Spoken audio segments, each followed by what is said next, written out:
কালকে আমি যখন সিম্পল একটা ভিডিও আপলোড করছিলাম যে 455 রানে 4 উইকেট থাকার পর সেই টিমটা 495-তে কীভাবে অল আউট হয়ে যায়, মানে 40 রানের ব্যবধানে কীভাবে 6টা উইকেট পড়ে যায়। কারণ এই টেস্ট ম্যাচটার মধ্যে পুরা মানে কালকের মানে 10 থেকে 15 ওভার বাদে ফুল টেস্টটা প্রথম 2 দিন আমরা ডমিনেট করতেছিলাম। বাট কালকে আনফর্চুনেটলি একটা সেশনের লাস্টের কিছু ওভারে আমরা পুরো খেলার মোমেন্টামটা হারাই ফেলছি।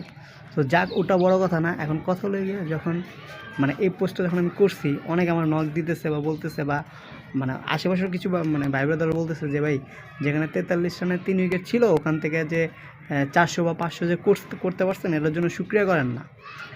তো হ্যাঁ, 43 রানে 3 উইকেট ছিল, ওখান থেকে হয়তো বা অনেকে আশা করছে 150 বা 200-তে অল আউট হয়ে যাবে। বাট কথা হলো ভাই, বর্তমান মডার্ন ক্রিকেটে 43 রানে 3 উইকেট বা 50 রানে 5 উইকেট এটা আহামরি বড় কোনো বিষয় না। আর এখান থেকে রিকভারি করাটাও আহামরি বড় কোনো বিষয় না। যে কোনো বড় বড় টিম আপনার 20 রানে 3 উইকেট চলে যায়, 50 রানে 5 উইকেট চলে যায়, একটা বিগ পার্টনারশিপে পুরো খেলাটা নিজেদের করে নেয়।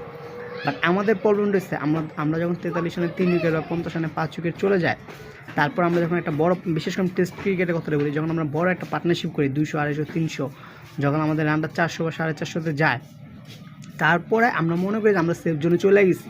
আমরা যদি এই টেস্ট ম্যাচটা এখন হেরেও যাই, আমাদের কাছে কেউ কৈফিয়ত চাইব না। ওই জায়গাটার থেকে আমরা ব্যাকফুটে চলে যাই। কালকে সেম জিনিসটা কালকে হয়েছে। কালকে যখন 43 রানে যখন 3 উইকেট ছিল, তখন বাংলাদেশ যদি সাপোজ 150 রানে অল আউট হয়ে যেত, অবভিয়াসলি বাংলাদেশ টিম নিয়ে অনেক কথা হইতো, অনেক টোল হইতো, বা অনেকে অনেক ধরনের সমালোচনাও করতো। বাট যখন 495 যে স্কোরটা দাঁড়া করাইছে, এখন সাপোজ বাংলাদেশ যদি এই ম্যাচটা থেকে বের হয়ে যায়, হয়তো বা তাদের ব্যাটিংটা নিয়ে অত সমালোচনা হবে না। বাট আমার জানার মতো ব্যাটিংটা ফুল সমালোচনা হওয়া দরকার।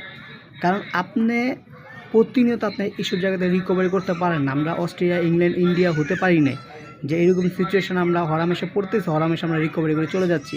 আপনি এরকম সিচুয়েশনে 10 বার পড়লে আপনি 9 বারই আপনি ফল করেন। একবার আপনি রিকভারি করছেন, তো রিকভারিটা আপনি করছেন, ভালো একটা পার্টনারশিপ করছেন, এটা তো ম্যাচ উইনিং পার্টনারশিপ হওয়া দরকার, তাই না? আপনি সেফ জোনে খেললেন, সেফ জোনে খেলে একটা সময় মনে হলো যে না, দলটা মোটামুটি ভালো অবস্থানে গেছে, এখন আমরা যদি ম্যাচ হেরাও যাই আমাদের দায়ভার শেষ। কালকে সিচুয়েশনটা অনেকটা এরকম হয়েছে, যখন দলটা ভালো পজিশনে 455 ছিল, এটা অ্যাটলিস্ট 550-600-তে নিয়ে যায় যদি ডিক্লেয়ার করে দেওয়া হতো, যদি শ্রীলঙ্কা যদি রিকভারি করতে পারতো, মানে 600 বা 650 করতো, তাহলে ম্যাচটা ডুবে যেত। বাট শ্রীলঙ্কা যদি ইনকেস 250, 300 বা 350 মধ্যে অল আউট হয়ে যেত, তাহলে কিন্তু আমাদেরকে শ্রীলঙ্কাকে ফলোনে ফালাইয়ে আমাদেরকে কিন্তু ম্যাচটা বের হওয়ার পসিবিলিটি ছিল।